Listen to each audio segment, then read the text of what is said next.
क्या आप भी अपने किसी करीबी के अस्वस्थ होने पर उनका इलाज करवाने लाए हैं? मगर स्वस्थ होना किसे कहते हैं? केवल देखने में स्वस्थ होना काफी नहीं है, केवल शरीर से स्वस्थ होना भी काफी नहीं है, और केवल मन से स्वस्थ होना भी काफी नहीं है। स्वास्थ्य शारीरिक, मानसिक और सामाजिक तौर पे संपन्न होने को कहते हैं तथा किसी बीमारी और दुर्बलता का ना होना। ये तीनों आपस में जुड़े हुए हैं। किसी एक के बिगड़ने से पूरा स्वास्थ्य बिगड़ जाता है। जैसे मानसिक स्वास्थ्य के बिगड़ने से शारीरिक और सामाजिक स्वास्थ्य भी खराब हो सकते हैं। संपूर्ण स्वास्थ्य के लिए मन और शरीर की एकता की अहम भूमिका है। आखिर स्वस्थ मन स्वस्थ शरीर में ही तो रहता है। मानसिक स्वास्थ्य खराब होने से, जैसे ज्यादा स्ट्रेस लेने से बॉडी की इम्यूनिटी कम हो सकती है, जिससे इन्फेक्शंस, शुगर की बीमारी, बीपी की बीमारी और अन्य बीमारियों का खतरा बढ़ सकता है। यूं समझ लीजिए कि मानसिक स्वास्थ्य बुरे से लेकर अच्छे तक एक क्रम है। इसका ध्यान ना रखा जाए तो बुरे मानसिक स्वास्थ्य से कई सारी मानसिक बीमारियां हो सकती हैं। मरीजों के तीमारदार खुद इन बीमारियों के बारे में क्या सोचते हैं? पहले तो ऐसे ही हम झाड़ फूस वालों के पास पहुंचे। जब झाड़ फूस वालों से नहीं ठीक हुआ तो कहीं कहीं घूमते चले गए। पहले हम पता लगा था कि ये भूत प्रेत है। हमारे दिमाग में आती थी कि इसे ओपरी हवा है, ये तो भूत प्रेत है, इसके अंदर पागल है कुछ। वो तो समझते कौन किसी के साथ देता है साहब, जिसकी सिर पर पड़ती है वही बोझ उठाता है। कहीं झाड़ फूक वाले के पास ले जाओ लो, कहीं तांत्रिक के पास ले जाओ लो। बेटा सिर पर उखली पड़ती है तो सहना पड़ता है। घरेलू इलाज कर रहे थे कि इसे झाड़ा दो, झबाड़ा दो, ये दो, वे दो। अंदर अंदर घुटा हम क्यों सबके सुन रहे हैं और अपने दिल में गिरा कि आज हमारा बच्चा ऐसा ना होता। अभी क्या वहाँ कि ये बीमार नहीं है, ये बीमार नहीं है, ये तो वैसी कर रहा, वैसी कर रहा। ये क्या वहाँ ये तो पागलपन वैसी करे। कोई कह देता कि इसे हवा ही हो, ये हवा का दौरे हो वहाँ, और इसे कहीं दिखाओ, बहुत पैसा देते हैं हम उनको। ये सभी धारणाएं गलत हैं। सच तो ये है कि इनके मरीजों को मानसिक रोग था। मानसिक रोग कई प्रकार के हो सकते हैं, कई आम जिनका इलाज आसानी से हो सकता है और कई तीव्र जिनका समय पर इलाज लेना बहुत जरूरी है। मानसिक स्वास्थ्य बिगड़ने के 3 कारण हो सकते हैं: बायोलॉजिकल, साइकोलॉजिकल और सोशल।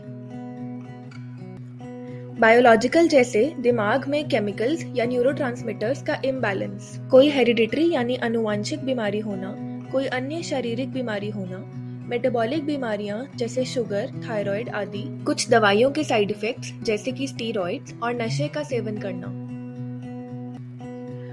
कुछ साइकोलॉजिकल जैसे व्यक्तित्व या स्वभाव, बहुत ज्यादा भावनात्मक या संवेदनशील होना, स्ट्रेस महसूस करना, स्ट्रेस के लिए रवैया और तनाव से मुकाबले की काबिलियत।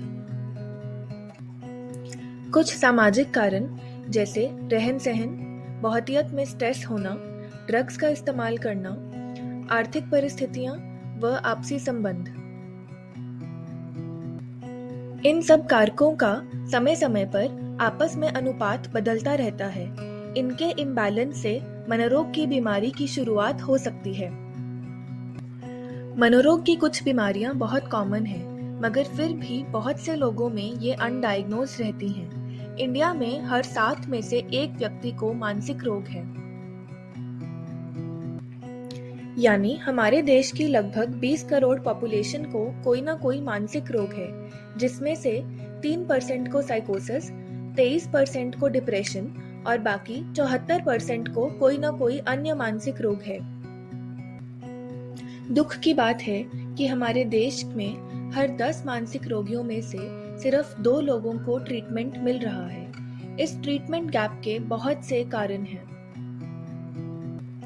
ट्रीटमेंट ना लेने का एक मुख्य कारण है स्टिग्मा, जैसे कि समाज में बीमारी के प्रति रवैया और रोगियों के प्रति दुर्व्यवहार से स्टिग्मा बढ़ता है और मरीजों का सही इलाज में अड़चन का कारण बनता है। मानसिक रोगियों का समय पर इलाज करवाने के लिए ये समझना जरूरी है कि मानसिक रोगों को पहचानें कैसे।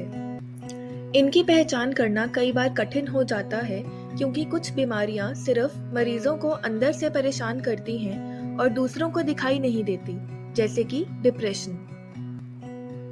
दूसरी ओर कई बार मरीज खुद समझ नहीं पाते।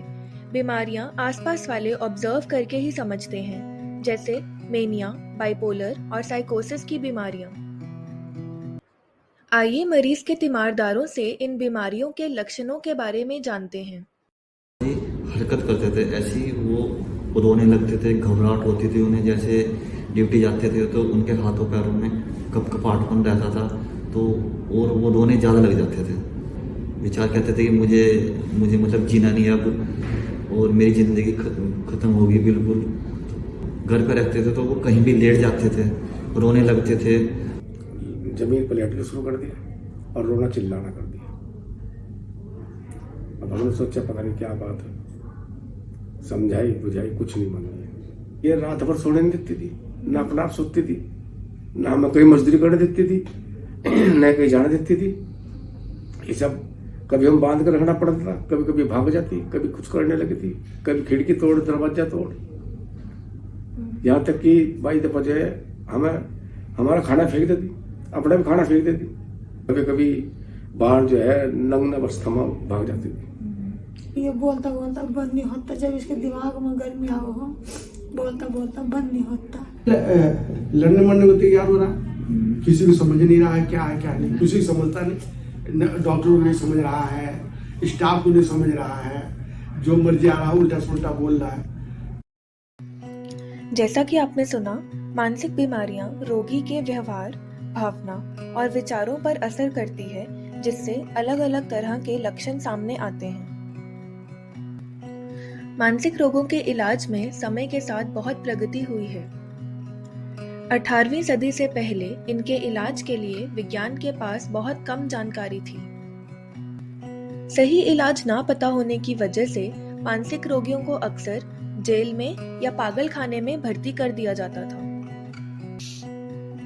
मगर अब विज्ञान में प्रगति के साथ इन बीमारियों का इलाज भी आम अस्पतालों में संभव है, बिल्कुल वैसे ही जैसे अन्य शारीरिक बीमारियों का इलाज होता है। आजकल हॉस्पिटल्स में मानसिक रोगियों के लिए कई तरह की दवाइयां हैं, जैसे antipsychotics, anti depressants, anti anxiety आदि, और कुछ मशीनी इलाज भी उपलब्ध हैं। इलाज के बाद तीमारदारों का कहना था कि बताया कि इनको डिप्रेशन है, तो हम भी डर गए थे, परिवार वाले भी सब डर गए थे।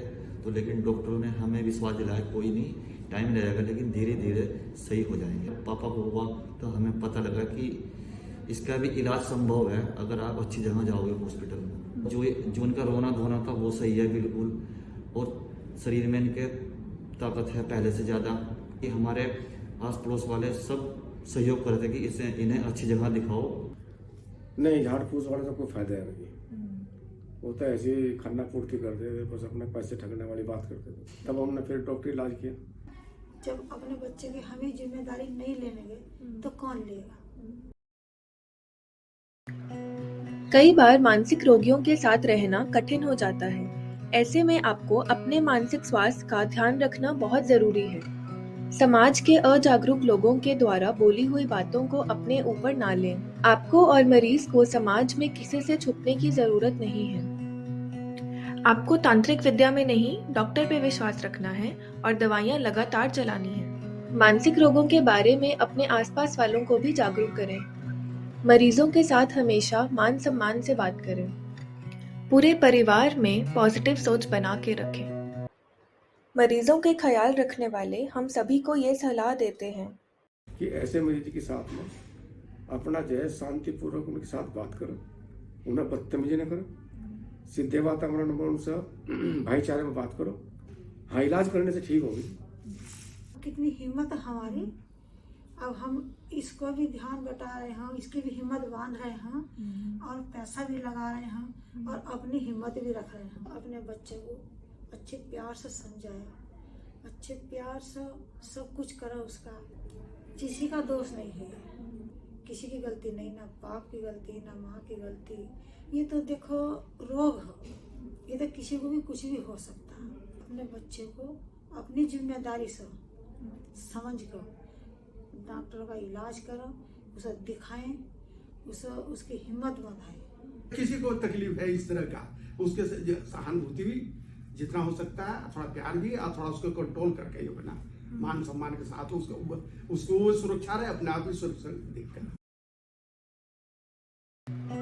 आशा करते हैं कि अब बेहतर जानकारी के साथ आप अपने मरीज के साथ साथ अपने मानसिक स्वास्थ्य का भी अच्छे से ख्याल रख पाएंगे।